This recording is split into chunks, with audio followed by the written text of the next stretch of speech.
when I first got to Ecuador, we would always use taxis, and my companion would always talk to them and kind of argue with them. And I was like, why is she arguing? Like, why don't we just get in the taxi and go? Like, but down there you can bargain the price with people, and you say, no, hermano, like, come on, give us a discount or whatever. Like, you would have to basically bargain down the price with them. So they would always say their highest price that they would want.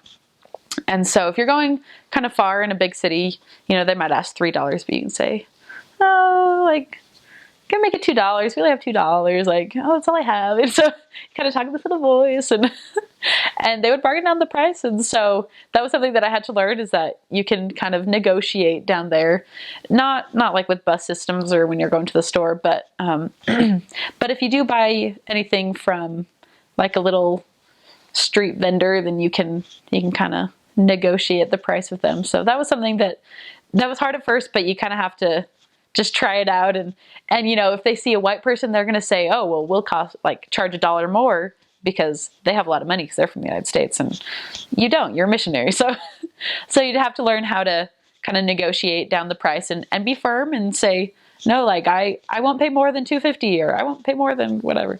And so that's something very important to utilize down there. In some areas, they would have like an outdoor market kind of thing. They usually had like a grocery store that we would go and shop at. I think there were more expensive, but I mean, we couldn't really eat a lot of fruits and vegetables anyway. I mean, we could eat the fruit, but we couldn't eat raw vegetables, so we wouldn't really buy a lot because we didn't make our own lunches or dinners or anything. And down there, you don't really even eat dinner. You just eat lunch at 1 p.m. and it's big, and you're going to be full for the whole day. So yeah, we would usually shop at little grocery stores that had down there. So it's cool because in Ecuador, everyone pretty much has a store in their house. I mean, every corner there's a store. So if you ever need anything, you just send your kid and they run to the store. It was really interesting because they always have pharmacies pretty much every other street, or every few streets. And kids can just go buy medicine for the parents. They just ask the kids, who's this for? Why are you buying cough syrup or whatever? And they're like, oh, it's for my mom, she's sick. And so, okay, they'll just give the kids the money. And so in some ways that definitely makes the kids more responsible, because I feel like they've been doing things like that from a very young age, like 6 years old. So it's really nice. A lot of people don't have cars. They have a lot of taxis, buses. They have little things called moto taxis, and it's like a motorcycle with like a little carriage on the back or whatever. Those are really fun to ride in. And their houses are pretty much all made of cement. They will just mix the cement in the street and build a house whenever they want. And they also use like cane. I don't really know what that would be. I don't think it's sugar cane, but they would have like these cane shacks, and so they could have like a breeze go through their house, but they would have like 2 stories of this cane house. I don't really know how to explain it very well, but they did live in very poor conditions.